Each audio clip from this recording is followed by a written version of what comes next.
নমস্কার, গুরু কৃপাহি কেবলম। আজ আমি আপনাদের আলোচনার বিষয় হচ্ছে পার্টনারের মৃত্যু। পার্টনারের মৃত্যু কিভাবে আপনারা বিচার করবেন? পার্টনারের মৃত্যু লগ্ন সাপেক্ষে সপ্তম ভাব থেকে আমরা কি করি? পার্টনারের বিচার করি। লগ্ন ভাব থেকে সপ্তম ভাব, লগ্ন সাপেক্ষে লগ্ন মেন বাড়ির পিলা, এই লগ্ন সাপেক্ষে সপ্তম ভাব থেকে পার্টনারের বিচার করবেন।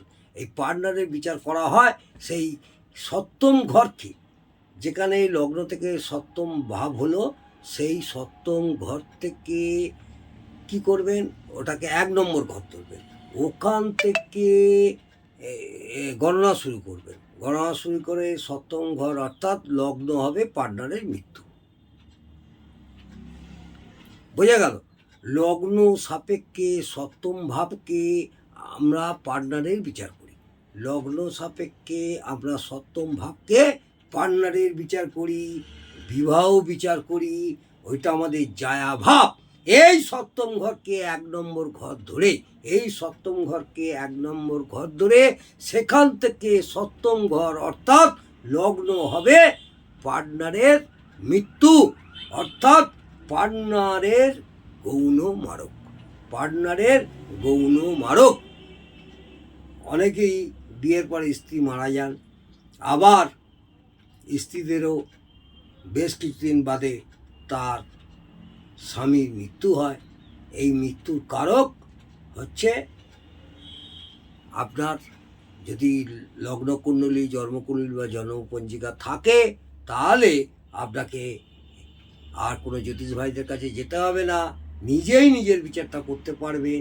বা যারা জ্যোতিষ নিয়ে শিখছেন তাদেরও সুবিধার্থে আমি এই শিক্ষামূলক আলোচনা করে যাচ্ছি, এবং যদি ভালো লাগে অবশ্যই আমাকে বলবেন।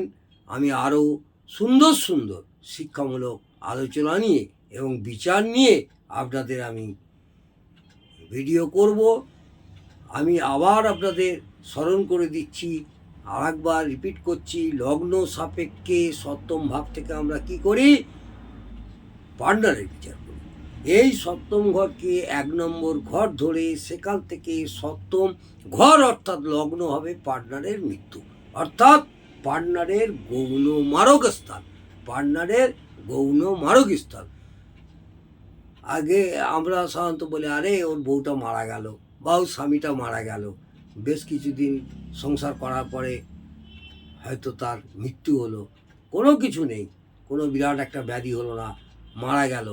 কিন্তু পার্টনারের মৃত্যু নিয়ে আমি কিভাবে তার মৃত্যুটা হয়, তার জন্মপঞ্জিকা থাকলে নিজেরাই বুঝতে পারবে।